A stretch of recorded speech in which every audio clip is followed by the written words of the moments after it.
ang masalimuot na buhay ni Johnny.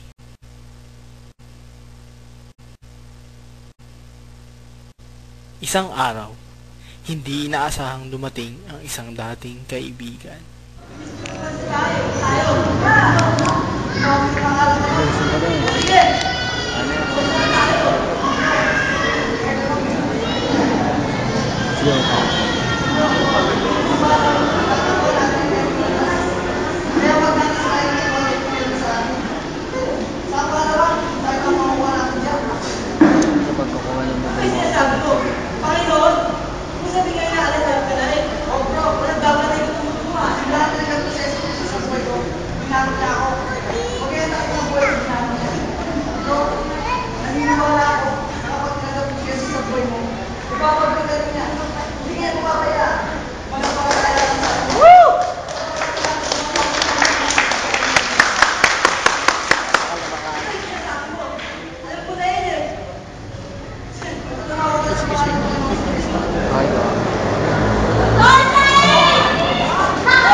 MJ.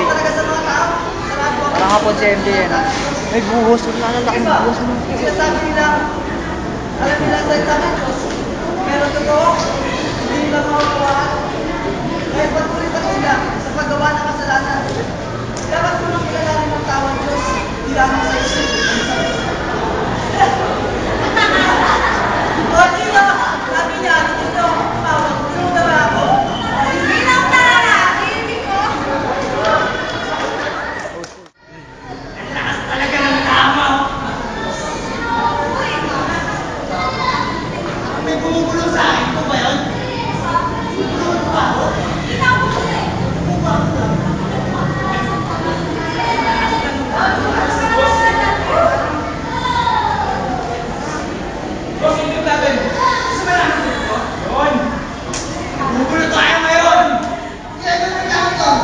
Sige na! Gumawa pa kayo ng gumawa ng kasalanan. Nasa gayon, mapasailan kayo ng kapangyarihan ko at mailayo kayo sa pag-ibig ni Cristo. Wah! Ha! Ha! Ha! Ha! Wah! Ha! Ha! Ha!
UFC.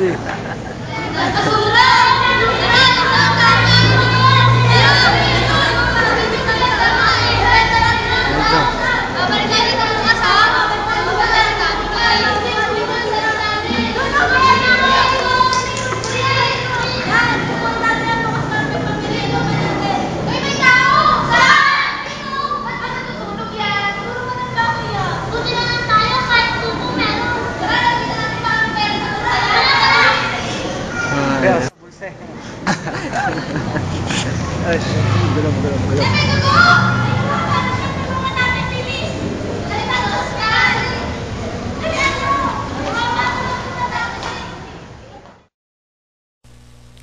Dahil sa pangyayari, agad na sumugod ang kanyang magulang at kaibigan sa ospital.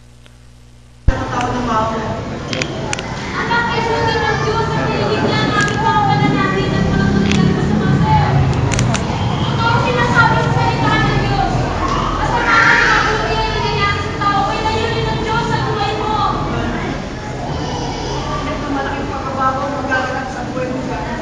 Hindi yung mga kaibigan mong kabarkada. Ngunit ang Panginoong Jesus, hindi kinaiiwan, hindi mapapayaman. Balikan mo na lang tayo.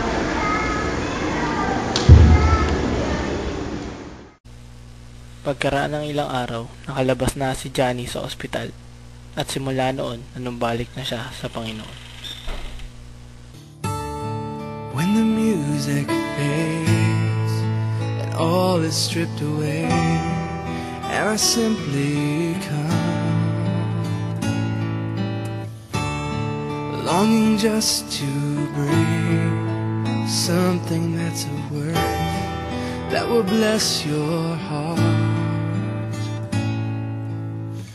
I'll bring you more than a song, for a song in itself is not what you have required. You search much deeper within, through the way things appear. You're looking into my heart. I'm coming back to the heart of worship. It's all about you. It's all about you, Jesus. I'm sorry